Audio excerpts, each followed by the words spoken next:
नमस्कार, आप देख रहे हैं दैनिक साथी हरियाणा। साथियों, प्रदेश के उद्योग, वन एवं पर्यावरण मंत्री की रेवाड़ी में अति सक्रियता से राजनीतिक गलियारों में हलचल बढ़ गई है। राव नरबीर सिंह एक सप्ताह के दौरान रेवाड़ी में 3 बार अलग अलग कार्यक्रमों में शिरकत कर चुके हैं। रविवार को भी राव नरबीर सिंह कोसली विधानसभा क्षेत्र के गांव गुडियानी में आयोजित कबीर जयंती महोत्सव में बतौर मुख्य अतिथि शिरकत करने पहुंचे। नरबीर ने यहाँ तमाम अपनी सरकार की खूबियां गिनाई, वहीं 36 बिरादरी के लिए उनके परिवार का दृष्टिकोण भी बताया। कहा कि किस तरह से उनके यहाँ 36 बिरादरी के लोग एक हुक्के पर बैठते हैं। इस दौरान भाजपा एससी मोर्चा के प्रदेश अध्यक्ष सत्यप्रकाश जरावता सहित अनेक लोग मौजूद रहे।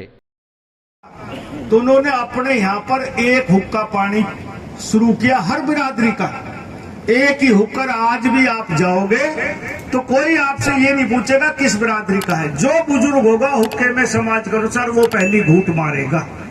आज भी कितने ही राजनीतिक घरानों में दाव के साथ कह सकता हूँ, बहुत कम ऐसे घराने होंगे जहां दलित समाज के लोगों को हुक्का पीने देते होंगे। आप लोग समाज में मेरे से बुजुर्ग हैं, आप जाके देखते और देखते होंगे। कभी हमारे गरीब खाने पे भी आके देखना, आपको कोई टोकने वाला नहीं मिलेगा। बहुत से लोग जाते हैं, कभी किसी ने जात पात भेदभाव की, क्योंकि हमारे खून में बसा पूर्वजों ने सिखाया कि इंसान की जाति नहीं, उसके कर्मों से उसको तोल लो। और भाई हुक्के पीने वाला को तो हम कर्म भी नहीं देखते, चाहे कैसे ही कर्म हो, अच्छा हो बुरा हो, सब पी के जाते हैं। हुक्का, पानी, चाय, रोटी सबको बराबर का सम्मान मिलना चाहिए। यदि आज आदमी को राजनीतिक जीवन में रहना है तो ये जाति का, वर्ग का बंधन तोड़ना पड़ेगा, तब आप ये कामयाब हो सकते। नहीं एक जाति विशेष पर कोई आदमी गांव का सरपंच बनना चाहे वो भी नहीं बन सकता। एमएलए एमपी की तो बात ही हम छोड़ दें। 12 साल के तकरीबन भारतीय जनता पार्टी की सरकार है।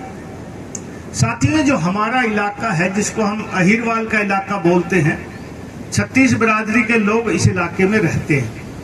अहिर ज्यादा रहते हैं, इसको अहिरवाल बोलते हैं। जब हम पहले भी चुनाव लड़ते थे, कभी हारते कभी जीतते थे, तो कोई आदमी चाहे किसी की सरकार नहीं, और हरियाणा में सभी राजनीतिक दलों की कभी न कभी सरकार जरूर रही है। लेकिन अहिरवाल के सब लोग ये कहा करते हैं कि सरकार हम बनाते हैं। और जब काम का नंबर आता है, रोजगार का नंबर आता है, तो हमारा अहिरवाल का क्षेत्र रोजगार में और भाई नौकरियों में वंचित कर दिया जाता है।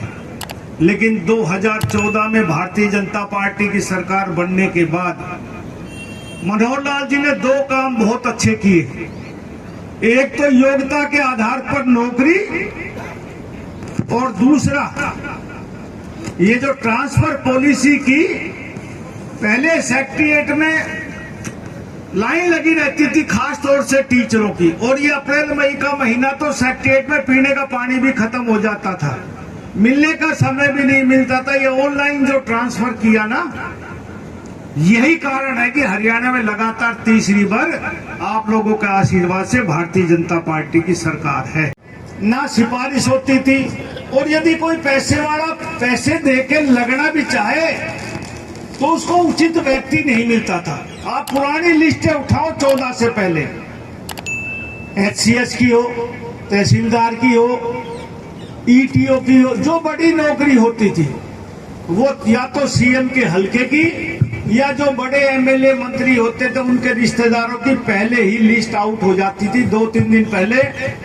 यदि चौटाला साहब की सरकार हो तो करण दलाल 2-3 दिन पहले प्रेस कॉन्फ्रेंस करके कह दिया करते कि भाई ये नाम एससीएस में आ रहे हैं, हूँ बहु वैसी की वैसी लिस्ट आती थी।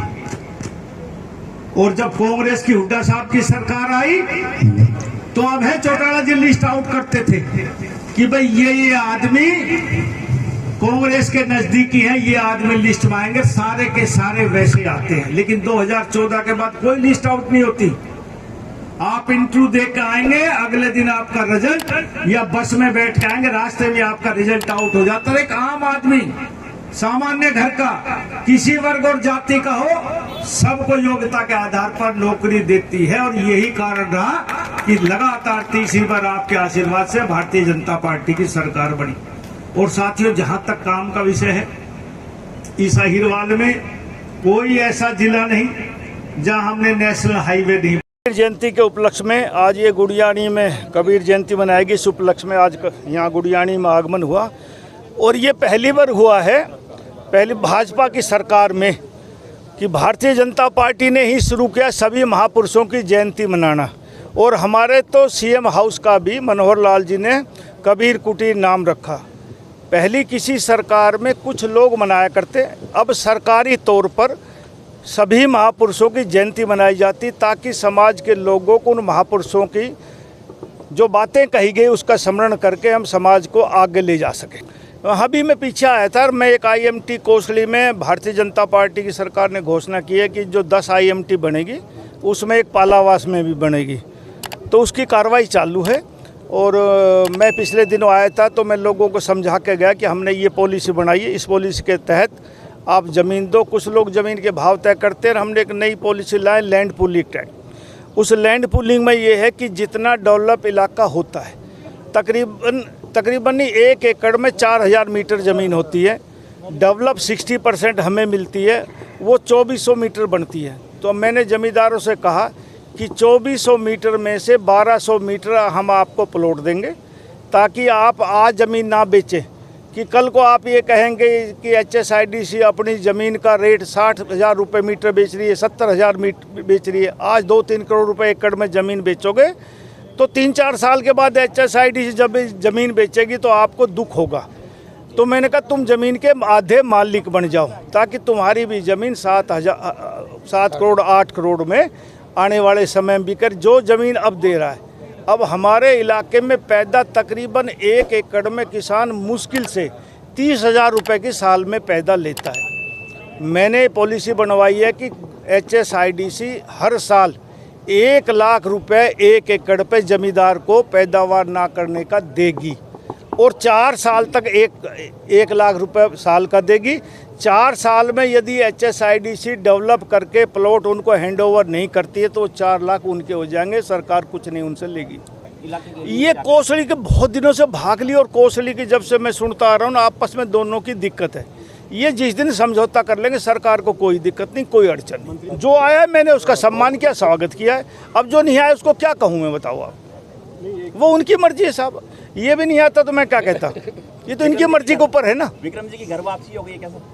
ये तो बीजेपी में पहले थे, आज भी है, यूँ समझ लो। हाँ।